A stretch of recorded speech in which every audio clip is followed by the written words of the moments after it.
And what's up, everybody? Welcome back to the channel. Happy Sunday. This is your boy Cheap Ludes.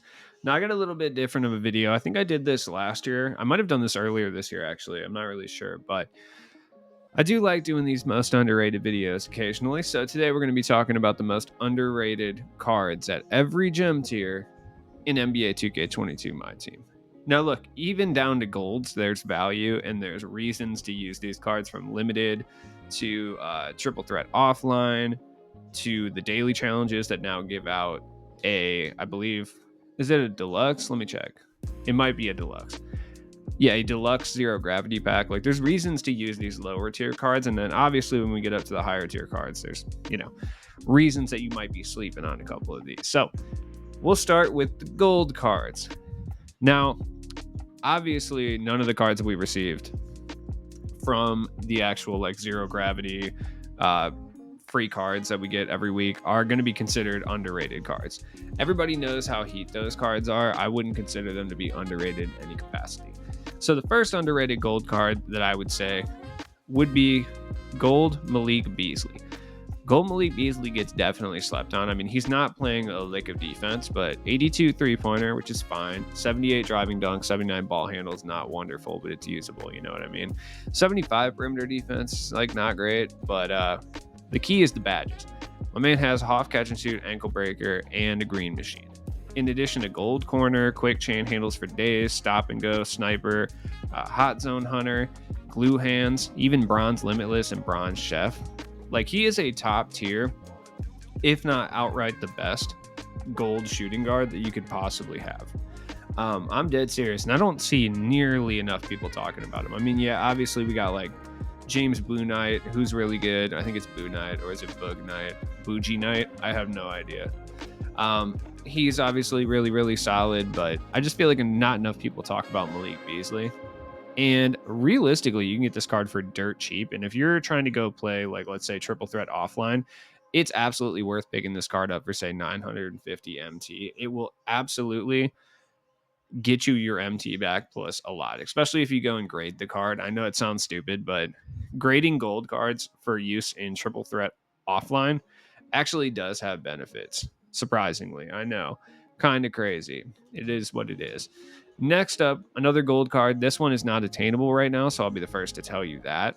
But I still think that it kind of deserves recognition. And this was a really highly like touted card when he came out, Jakar Sampson. But people have kind of fallen off because we got Giannis and Grant Williams and all these other super fire golds. But if you still have Jakar Sampson, or if you have gotten him, period, I hope they give us limited, I was going to say limitless warm up, but limited warm ups again, where we get like a choice pack, because I think people should get this Jakar Sampson card because he's really, really good. Another one would be James Boo Knight. I would say he's also, especially with Ty Lue coming out, people have kind of forgot about James Boo Knight, but he's actually might be the best possible shooting guard for golds. He does have a gold limitless, gold chef. He's definitely the best offensive one for sure. And he can be an absolute demon in TT or limited, depending where you need to use it. So, all right, over to the emeralds. I actually only have a couple of emeralds. The emerald tier is kind of bad, so I don't think there's a whole lot of underrated gems in the emerald tier. There are underrated gems for sure, though. That is no joke. And I have to find this one because I actually don't remember where he was. He was a limited warm-up. Antoine Walker. Antoine Walker deserves a special shout for sure, because this card only has 16 golds, but the golds he has are incredible. And as far as the small forward tier for emeralds, it's looking real desolate out there. Like, Patrick Williams is pretty good, but Antoine Walker is definitely the best offensive emerald, period, at least at his position for sure. Antoine Walker is really, really good. Another dynamic ratings card that I feel like not enough people give hype to would be Brook Lopez. Brook Lopez is actually really solid. He is slow as dirt, that you need to understand, but he's also an emerald center, But catch and shoot intimidator, post move lockdown on gold, like silver brick wall, silver rim protector, blinders, limitless spot up, like on silver, which is good for a big man at the emerald tier. You know what I mean? Sniper, green machine, hot zone hunter with decent hot zones. He's actually really, really solid, and I've not seen a lot of people talk about him. Now, that being said, if you guys know of any other ones at any of these tiers, comment them down below that you think are underrated, because I do my best to do these lists, but sometimes I just kind of need an outside perspective. Grayson Allen, straight up. Go Bulls, even though we suck. It's what it is. Sapphire tier. Okay, now the Sapphire tier has a few guys that I want to touch on. That sounded weird. Right off the bat, Eric Paschal and Dory Finney-Smith. Once again, these cards are not attainable at this point. They're limited warm-up cards, but if you do have them, these are two of the most underrated Sapphires in the game, period. They're both incredibly good at the combo forward. They are a little small to play the power forward, both of them, but they're both really, really solid altogether. I don't think Thanasis is an underrated card at all. Like, not one bit. Another dynamic ratings card for sure that definitely doesn't get talked about is Robert Covington. I mean, he had his time in the sun for one limited week a couple weeks ago, but Hoff sniper, Hoff volume shooter on a Sapphire, gold catch and shoot corner specialist. He's got gold rim protector, blinders, hot zone hunter with decent corner hot zones, pickpocket and clamps on silver, interceptor, set shooter, dead eye. He is a top tier Sapphire power forward option. Now, obviously, just so I can clarify here, these aren't the best cards at each position, right? They're the most underrated.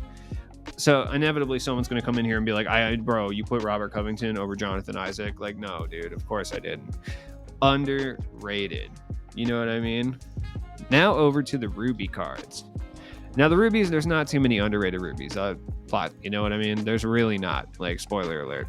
One of them, though, is Chris Dunn. Chris Dunn is absolutely a Ruby card that doesn't give any love whatsoever. Well, he doesn't give love or get love. Honestly, he gets no love. This card is essentially just an updated version of what Marcus Smart brought you, and he's very, very good because of it. Straight up. I just sniffled into the mic. Shout out to my cats for the allergies. It's super tight. Shout out to you, Katana. Anyways, Chris Dunn is really good. Plays lockdown defense. He can create his own shot. He's got a decent release. Now, is he the best card in the world? Absolutely not. No. But at the Ruby tier for this much, I mean, realistically, if you look limited this week, we had to use his division, and there's really no options, period, at the point guard position for, the North. Was it Southwestern? Is it Southwestern division? I don't even remember what division it is, but it's Timberwolves, Nuggets, etc. And Chris Dunn's still only 2,000, so that should really tell you what's up with Chris Dunn. Next up is a card that, once again, I believe he's actually attainable still. I do. I believe that this card is attainable at the moment. Because, yeah, he is. So, I'll have to check to make sure. Jalen Smith. This card is really, really good. He came in clutch for a few limited runs. He is actually, no joke, a top tier Ruby big man option. And I have seen zero people talk about him. This card has a very solid jump shot, gold limitless spot up, set shooter, deadeye, sniper. He's got pretty much everything that you'd really want from a Ruby big man. Decent size, playmaking ability. He can attack the rim a little bit. Not the greatest in the post, but he plays good defense. This card is one of the most underrated cards in 2K, period. I'm dead serious. Some of these cards, I'm just going to be more high on. I would say CD Osman is also super underrated. That card's really, really good. I'm actually curious. I'm going to go check if you can still get these cards because I don't remember. Oh, bummer, dude. You can't because the play-in stuff. Yeah, that makes sense. There's so many of these challenges. I haven't done any of them. I've done one. Shout out to me, dog. It is what it is. Moving on to the amethyst. Now, the amethysts are kind of interesting. I feel like a lot of people have favorite amethysts and stuff. That being said, there are some amethysts that I think are really good. Avery Bradley, I think, is a really slept on amethyst. I mean, his 2 Hoff badges are pickpocket and clamps. Very, very good. He's not terribly small either. I believe he's 6'4", I believe. 6'3". So he's essentially Marcus Smart as well. There's going to be a bunch of little Marcus Smart type guys in this list. But Avery Bradley's got a good jump shot. I mean, he doesn't really lack any badges particularly. He's altogether super good. Remember Pink Diamond Avery Bradley from 2K20? Who remembers that card? That card was heat, dude. Nobody gave it respect, I swear. At all. Next up is a card that I've definitely talked about this card quite a bit, but doesn't matter. I love this card and I don't know why. Kenny Walker. He booms on everybody, but then he's got a smooth jump shot. He blocks so many shots and I don't know why. Truly, I don't. But this card is one of the most slept on cards at the amethyst position. There's no question about it. Like, this card is sick. And he's like 900 MT. Super tight. Next up, another signature series card, and I just feel like it kind of goes without saying, my boy Bobby Portis, who is currently just lighting the Bulls up with Grayson Allen. It's a very infuriating turn of events, I will say. Bobby Portis, man, catch and shoot corner specialist, sniper. He's got a good jump shot. Excellent defender. He's not really moving with the ball at all, but he is the antithesis of a 3-and-D big man. If that's what you're looking for, and you have to use amethyst for any reason, like, Bobby Portis is it. He's one of the best budget big men in the game, no question. Diamonds. Okay, once again, a card that is unfortunately not available at the moment, but I still have to. I tried not to put cards that were unavailable, but some cards people have in their collection, they just don't realize that they're any good. You know what I mean? That is a reality. Wendell Carter, dude. Wendell Carter's really nice. He is a very solid power forward option. Now, obviously, there's better power forwards that you can get for 5K MT, like Josh Smith and Aaron Gordon, for sure. But the diamond tier was a little bit weird in regards to finding underrated cards, because like the diamond tier is so unbalanced. So like, this card's pretty good. I'll say that. He's pretty solid. Next up would be a relatively new card as well, and that is Justice Winslow. There is no love for this card. I wish he could play point guard. If he could play point guard, he would be like one of the best budget cards, and I feel like he would actually get some love. You can get this card for 2,000 MT. Great jump shot, 6'6", but he does look a little bit bigger for sure. 87 3-pointer. It seems bad, but his jump shot is really nice, and honestly, it really doesn't matter at this point. If it's above an 85, like, whatever. 90 driving dunk, 86 ball handle. Lockdown defender. He can rebound. His badge count is fantastic. Like, he's got finishing badges, shooting badges, and defensive badges in his Hoff badge count. A bunch of good gold badges as well. I've seen some hype for this card, but I still think he's vastly underrated. Like, that's for sure. I really do. He's nice. You watch me have to fix my mustache. All right. Next up is a card that just came out the other day, and he does require badge upgrades. I'll be the first to say that. But this card, Jalen Johnson, is so good for so cheap. Huge player build. 6'8", looks so much bigger than that. I swear he does. Altogether, not the greatest shooter in the world, but he's got Michael Jordan's release on quick, which is really, really good. He can move, he can dunk the ball, he can do a little bit of everything, and he's really, really good. And I've seen nobody talk about this card, which is crazy. I mean, yes, like I said, there's so many good budget wings when it comes to Aaron Gordon, Josh Smith, like, the list goes on, even Justice Winslow, but I just feel like Jalen Johnson is criminally slept on, especially for people who are playing on the budget side of things. He's just not fast. That's really the only thing, but an 88 speed's not even that terrible, like, at all. Really, really good. Pink Diamond. I feel like I don't know. I was going to say Bobby Owens. Billy Owens is pretty hyped, so he's not going to be on this, but I will just still shout him out. He's still really good. Just like Jalen Johnson, he requires some shooting badges, but after that, like, he's straight up nasty. So, all right, right off the bat, we're going to start off with one of my personal favorite cards here, Chauncey Billups. I would also say, due to his his duo with Ben Wallace, I think Ben Wallace would be right here too. Both of them are criminally underrated, especially with that duo.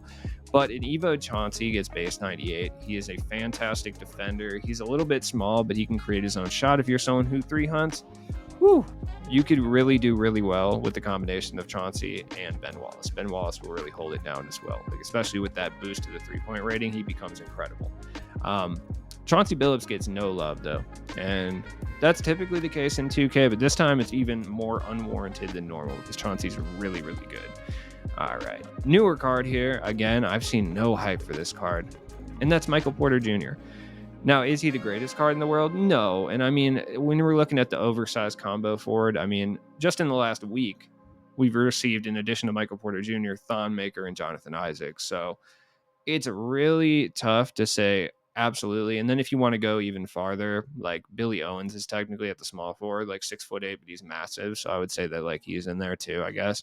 And then Bull exists as well. So it's like, it's hard to really say that Michael Porter Jr. is, as the children say, him. But he's good. He's really good. If you're looking for more of a 3-and-D spot-up shooter version of, kind of what Jonathan Isaac and Thon Maker bring you, go with Michael Porter Jr. What I've been saying for a while, if you're looking for pure defense, Jonathan Isaac. If you're looking for someone to create their own shot or attack the rim, Thon Maker. If you're looking for someone who's going to be an excellent spot-up shooter, Michael Porter Jr. And the thing is, they can all do what I just described, well in their own right too, but that's just kind of the specialization of every single card. But he deserves to be mentioned here because he's really good. Straight up. All right. Power within Pau Gasol. He is a little bit outdated for sure, but I just think that this card has been the most underrated pink diamond big man, period, the entire year, and that it really hasn't changed. I just wanted to shout him out. I've talked enough about him that I don't really feel like talking about him anymore, but he does deserve the shout. Once again, another person who I've talked about too much, but RJ Barrett, still fantastic, still absolutely negative love for some reason. Shout out to all my stalwart people who still run RJ Barrett. He's still my bench shooting guard. I like this card so much. I do. He deserves a shout here.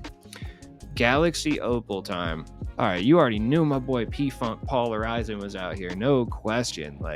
He's one of the best budget point guards in this game, period. And he's actually somehow underrated due to that fact. People have not been talking about this card nearly enough. I saw a couple gameplay videos from the bigger guys. Obviously, I have one. You should go check it out. I'll link it at the end of the video if you would like. But Paul Horizon is nasty. He is. He's so good. I literally like this card. He runs my bench unit. Literally is my bench point guard. People say that he's basically just Oladipo, but he's essentially better offensive Oladipo, worse defensive Oladipo, basically. So I personally think he's better for my play style. I got enough defenders on my team, dude. But Paul Horizon deserves a shout. Next up, a card that's a little bit outdated, sure, but I still think does not get the amount of love it deserves because this card is so good, and that's Evan Mobley. Expensive, yes. But Evan Mobley, I personally think suits the power forward a little bit better than the shooting guard small forward that his other card, plays. And I really just like this card in general. No love for my boy. Next up, Power Within Tim Duncan. One of my favorite cards in the game. Absolutely fantastic. Still runs my starting power forward spot, and until something more enticing comes up, he probably still will. So shout out to Tim Duncan, dude. Next up is another card that I think never got the respect it deserved, and that's Bob Pettit. Bob Pettit is one of the better budget power forwards that you can pick up in this game.